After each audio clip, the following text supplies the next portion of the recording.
after come and they run, and you've got scouts there, and they've got timers, and they're jumping to see how high they jump, and they're lifting weights to see how much weight they can lift, and so on and so forth. And these scouts are judging, they're testing these athletes' abilities. If a jeweler goes to Antwerp, Belgium, to buy diamonds, what's that? He's going to appraise those diamonds, right? He's going to look for clarity, cut, and carat. That's what they're going to be looking for, and they're going to test. They're going to hold them. They're going to put them to different tests to appraise their value. If you have a vintner who goes to a winery to purchase some wine from a winery, he's going to pour some of that winery's wine in a glass and he's going to swirl it around. I've seen them do that. And they're looking for body, color, and flavor. I think that's what they're looking for. They're going to test that wine. Well, here's what Christ is doing. Christ is an appraiser. He's interested in appraising and putting a value on this woman's faith. Well, how does he do it? He does it by testing her earnestness, her humility, and her resignation. He does three things, right? What's the first thing he does when this woman comes asking for her? First thing he does is ignore her. And that's what he did. He straight up ignored this woman. She came and said, Lord, Son of David, have mercy on me. My daughter's demon possessed. And he does not even look at her. Doesn't answer her. Just ignores her. Then what does he do?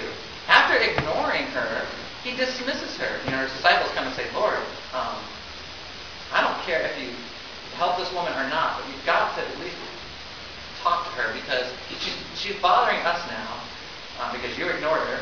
And she's going to keep bothering us. You have to deal with this woman. Decide for or against her right now.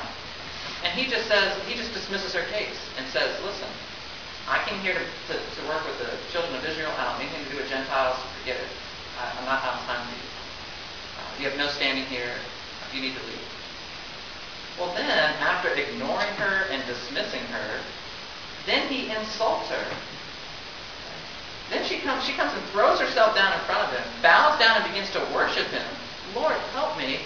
And he calls her a dog. He says, listen, do you think I'm going to give the children's bread, which is God sent me to the children of Israel, you think I'm going to give it to a dog? To a dog? That's harsh. But he's appraising her faith. Okay?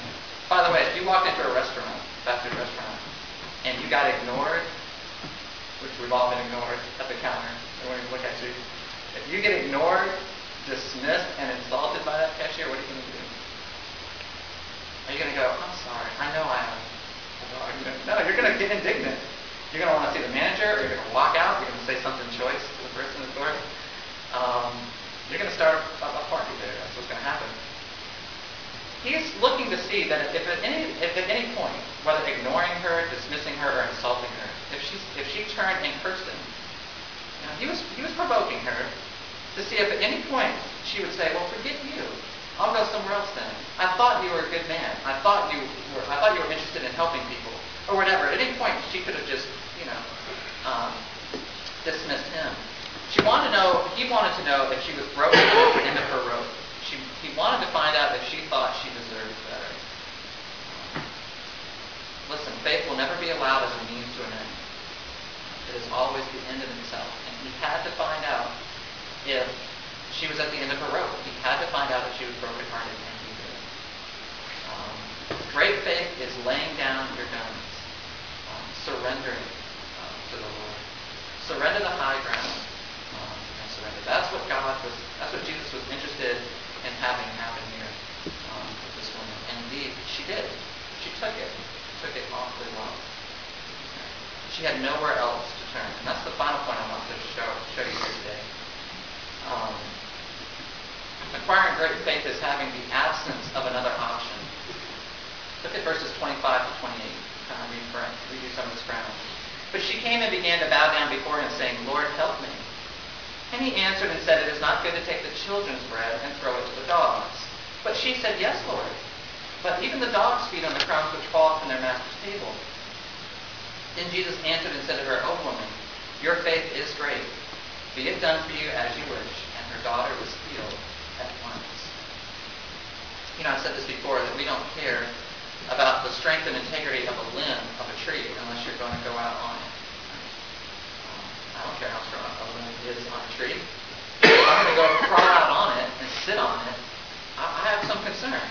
Because if were that limb to break, then I would fall to the ground and hurt myself, right? It's the same way with our walk and our faith. We tend to not care about the strength of our relationship with the Lord. We tend to not care about the strength of our understanding of Scripture.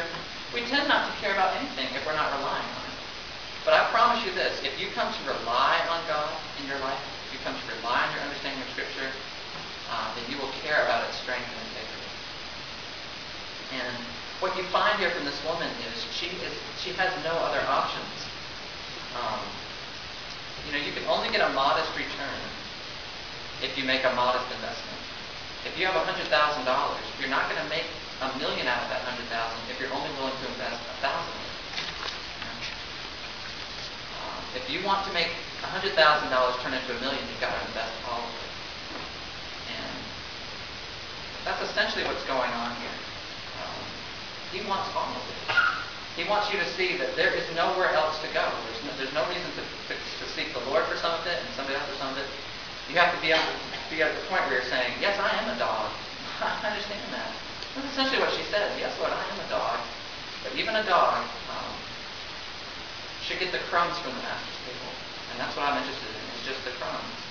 The great triumphs of faith, where are they staged in the Bible? They're staged on the straight and narrow. Think about David when he was going to go fight Goliath. What did he forsake before he went to that fight? He forsook Saul's armor. It's not as though he went to that battlefield and took the armor just in case. He left it with Saul. I don't need it. When Moses went up against Pharaoh, he forsook a sword and took a staff.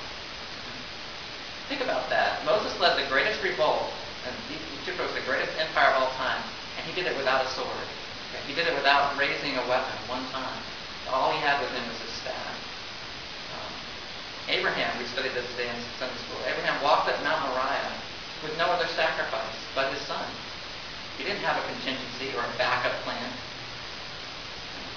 He went with one option. And great faith is having one option and taking it.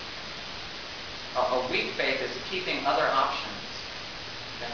She was without other options for her daughter, and she stuck to it. She didn't attempt to take her daughter to a sorcerer or to a healer, to a shaman, to a rabbi.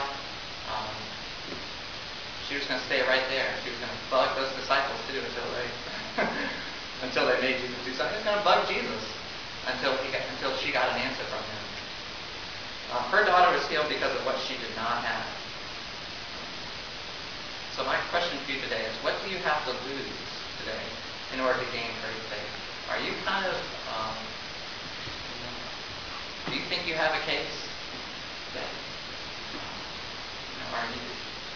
Are you still trying to hold on to your own power and means of accomplishing something today? Are you humble like this woman was humble? Who was yearning and pining for the crumbs from the master's table? I pray that you are.